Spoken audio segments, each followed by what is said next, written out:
안녕하세요. 수익의 달인 수달스탁입니다. 2020년 8월 20일 특징주 리뷰 시간입니다.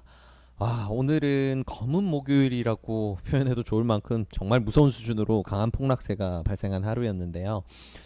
코로나 재확산에 대한 경계감이 매우 심한 상황이라는 걸 증시가 보여줬네요. 굳이 그러지 않아도 되는데 말이죠. 자, 이번 주에는 화요일 폭락장 한번 이미 나왔었고 이후에 어제 평범한 반등장을 좀 보여주고요. 오늘 더 큰 폭락세가 발생을 하다 보니까 유독 좀 공포스러운 그런 상황이 되지 않았나 싶습니다.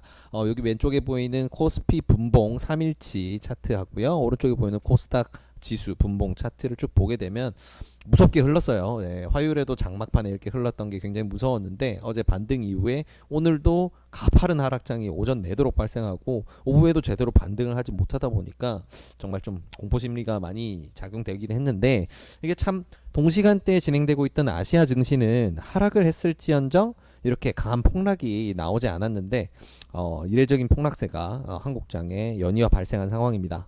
중국의 상해 종합 지수가 약 1.3% 그리고 일본의 니케이 지수가 약 1% 정도 하락한 거에 비하면 오늘 코스피가 3.6%나 빠지고 코스닥이 3.3% 정도 빠진 것은 좀 이례적인 수준이라고 할 수 있겠네요.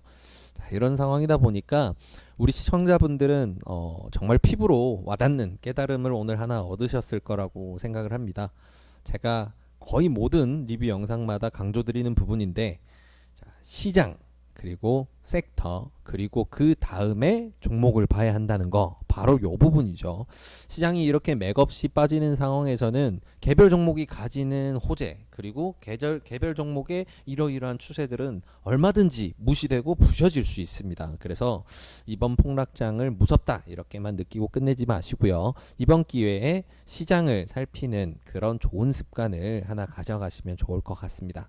종목보다 지수 종목보다 시장이 먼저다. 이 부분 아시겠죠? 네. 그래도 한 가지 좀 걱정을 덜어드릴 수 있는 부분은 한국장이 다른 주요 시장에 비해서 과도하게 하락한 부분도 있고요. 장 막판에 외국인 매수세, 특히 선물 매수세가 강하게 들어오면서 마감이 됐는데 이런 부분은 굉장히 다음 날에 대한 좋은 신호로 볼 수가 있기 때문에 오늘 장의 이제 공포는 잠시 접어두고 내일을 준비해 보도록 할게요. 자, 오늘 장 무서웠던 하락장의 원인을 한번 짚어보면 아무래도 앞에도 한번 말씀드린 것처럼 코로나 재확산 이슈가 가장 큰 원인으로 꼽힙니다. 국내 확진자 수가 정말 가파르게 늘어나고 있는 상황이고요. 그러다 보니까 시장의 심리는 불안하다 그리고 코로나 이 두 가지로 키워드가 작용을 했어요.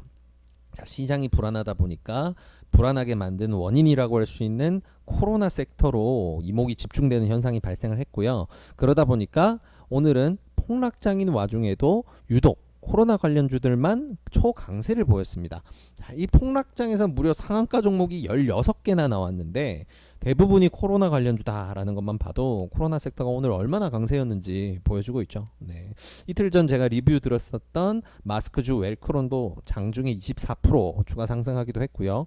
매일 오전 꼽아드리고 있는 중요한 우리 관심 종목들 중에서도 코로나 관련주들 항상 제가 챙겨들라고 말씀을 드렸죠. 요 아래쪽에 보게 되면 코로나 관련주로 꼽아드린 종목들 여기서도 정말 강한 파동들이 나오면서 오늘 하루 종일 코로나 섹터가 굉장히 강했구나라는 거를 볼 수가 있습니다.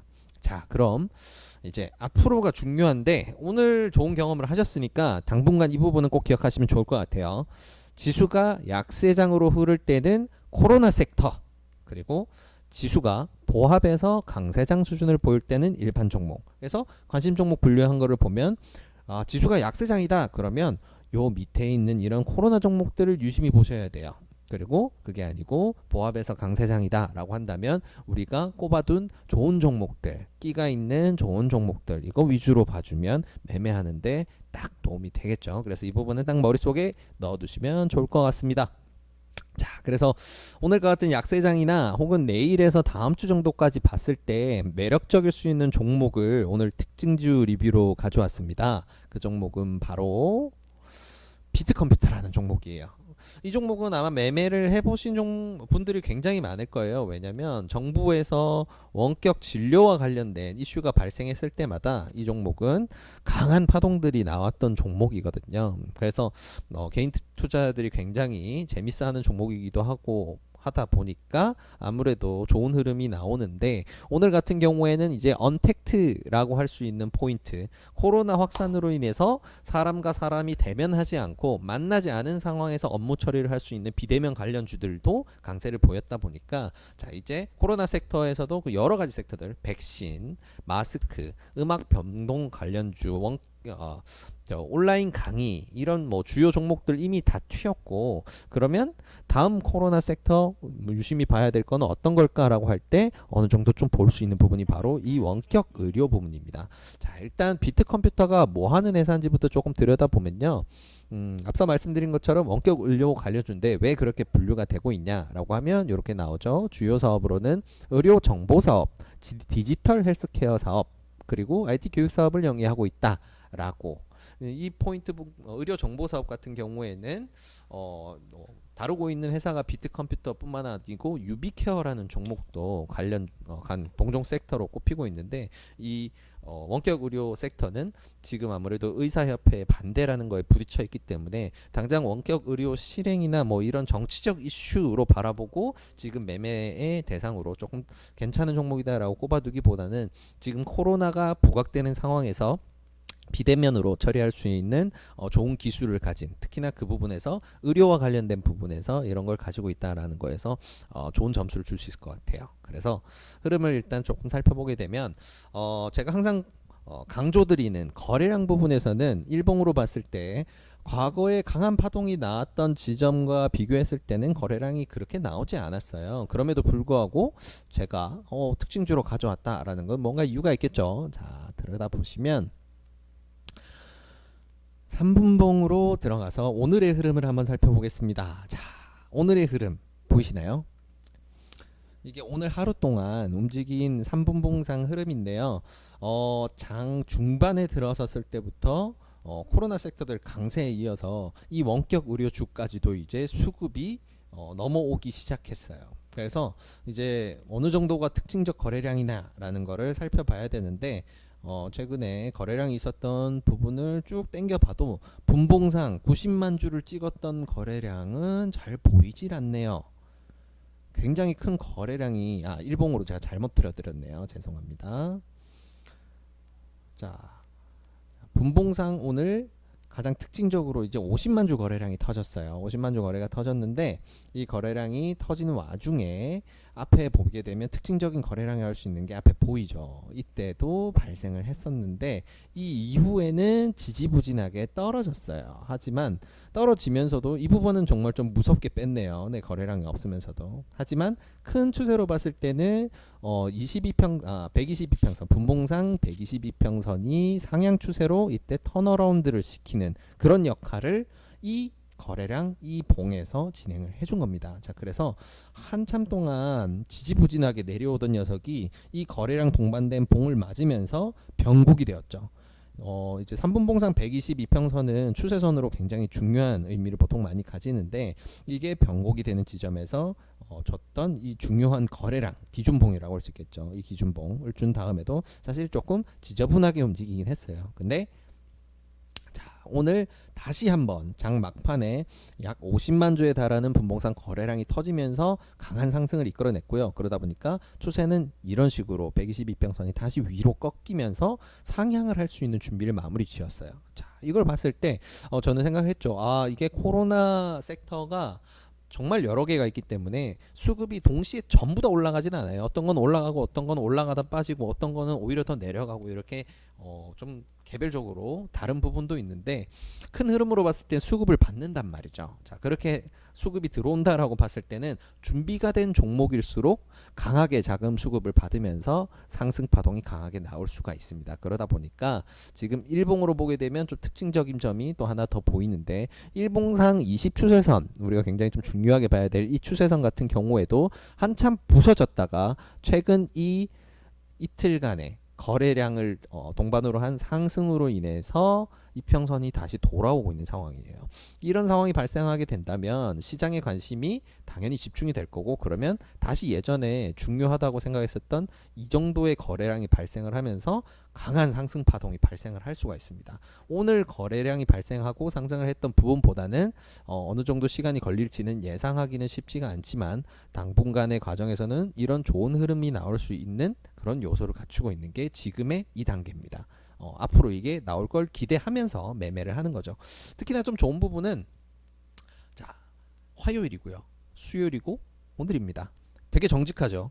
하락장, 코로나로 인한 하락장에서는 항상 거래가 터지면서 상승세를 보이고 있어요. 코로나 섹터로 분류가 된다는 거죠. 자, 이런 상황에서 좋은 추세가 3번 봉상 발생했다라는 거는 좀 볼 수 있는 여지가 많습니다.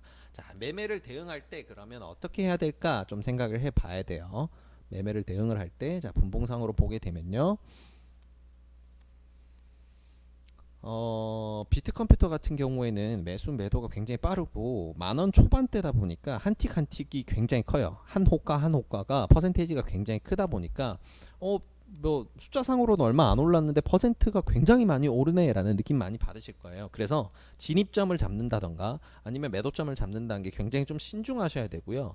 중간 과정에서 이러한 특출난 움직임이 나올 때 거래량이 특출나게 동반되지 않은 상황 보시면, 이날도 참 재밌었죠. 네, 50만 주로 해서 올려놨는데 지지부진하게 거래량 없이 흐르다가 막판에 거래량 없는 폭락세가 나왔다라고 한다면 사실 굉장히 좋은 매수 포인트입니다. 네, 그래서 아무튼 이런 거래량 없이 흐르는 부분은 내가 보유 중이다라고 한다면 어느 정도 무시하셔도 돼요. 다만 뉴스는 확인을 해야 되겠죠. 강한 폭락세가 발생을 하고 아직 거래량이 없다고 해서 무조건 버티는 게 아니고, 이렇게 떨어진 하락 원인이 발생한다, 분명히 존재한다라고 하면 더 큰 하락이 그 다음에 나올 수 있기 때문에 이거는 무조건 무시하라는 게 아니고 상황에 따라서 맞춰 대응을 하시되 너무 겁먹어서 뇌동매매로 매도를 안 하셔도 된다라는 걸 말씀드리는 거예요. 자, 아무튼 특징적인 거래량이 터지고 기준봉이라고 할 수 있는 게, 자, 여기 나오죠. 이봉이 기준봉이라고 할 수 있어요. 자, 기준봉의 몸통을 한번 골라 볼게요.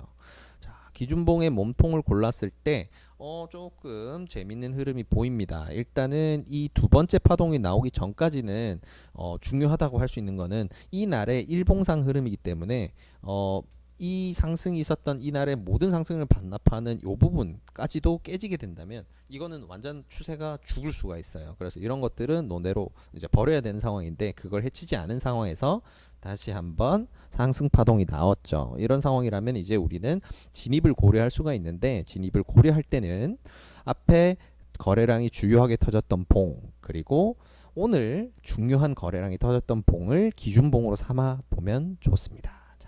거래량이 터졌던 봉을 잡아 볼게요. 자, 이 정도 몸통만 일단 잡아서 보겠습니다. 이 제일 바깥선이 아까 1차 파동이라고 한다면 2차 파동에서 중요한 거래량을 발생했던 부분은 여기까지로 좁힐 수가 있겠네요. 자, 그러면 자, 이렇게 조금 돌려서 보게 되면 보이기 시작합니다. 우리가 만약에 이 종목에 대해서 매수를 고려한다라고 한다면 이 추세선들을 활용을 하면 되는데요. 어떻게 활용을 하면 되냐? 일단은 자, 오늘 분봉을 당겨서 봤을 때 가격적으로 지지선을 만들었던 부분은 이 이평선, 22평선을 타는 지점에서 발생을 했죠. 자, 그렇다면 여기와 같은 가격까지 밀려 내려왔을 때 매수 포인트로 한번 볼 수가 있겠고요. 자, 그 다음으로 생각할 수 있는 거는 거래량이 터지면서 지지선을 이제 출발 신호를 줬었던 요 부분, 요 가격, 그래서 요 가격입니다. 11,700원 부근. 그리고 그 다음으로는 아마 이 분봉상 62평선이 이제 위로 딸려 올려오겠지만 11,500원 부근이 그 다음 지지선이라고 볼 수가 있겠네요. 자, 물론 앞에 좀 이틀 전이기 때문에 힘이 얼마 정도 받을지는 알 수가 없지만 앞에 발생했었던 이 중요한 추세봉 12,000원 부근도 이제 지지선으로 작용할 수가 있습니다. 중요한 단위가 바뀌는 구간이기도 하고요. 그래서 내일 만약에 하락 출발을 하거나 상승 출발을 하되 그 다음 움직임에서 12,000원을 해치지 않는다라는 게 확신이 드는 구간이 나온다면 바로 여기서 매수를 하시는 것도 무방합니다. 네. 그렇게 대응을 하시면 좋을 것 같고요. 자, 일봉상으로 봤을 때는 이 추세가 앞에 발생했던 거래량이 없었던 음봉 이것을 뛰어넘어서 뻗을 수 있는 구간은 적어도 전 고점이라고 할 수 있는 14,700원 부근까지는 큰 무리 없이 뻗을 수 있을 거라고 볼 수가 있죠. 조금 더 보수적으로 본다면 14,000원 정도까지 뻗을 수 있는 구간이 좀 단기간 내에 발생할 수 있는 요소가 있습니다. 그래서 비트컴퓨터 같은 경우에는 지금 코로나 이슈가 부각이 되는 하락이나 약세 장세에서 나는 요 녀석을 좀 고려해 보자라고 생각을 하시면 좋을 것 같아요. 오늘은 비대면 의료 원격 치료 관련주 비트컴퓨터를 특징주로 이렇게 리뷰를 해드렸는데요. 어떻게 영상이 도움이 되셨을지 모르겠어요. 그래도 조금의 도움이라도 되셨으면 구독과 좋아요를 통해서 우리 수달스탁에 힘을 실어주시길 바랍니다. 감사합니다.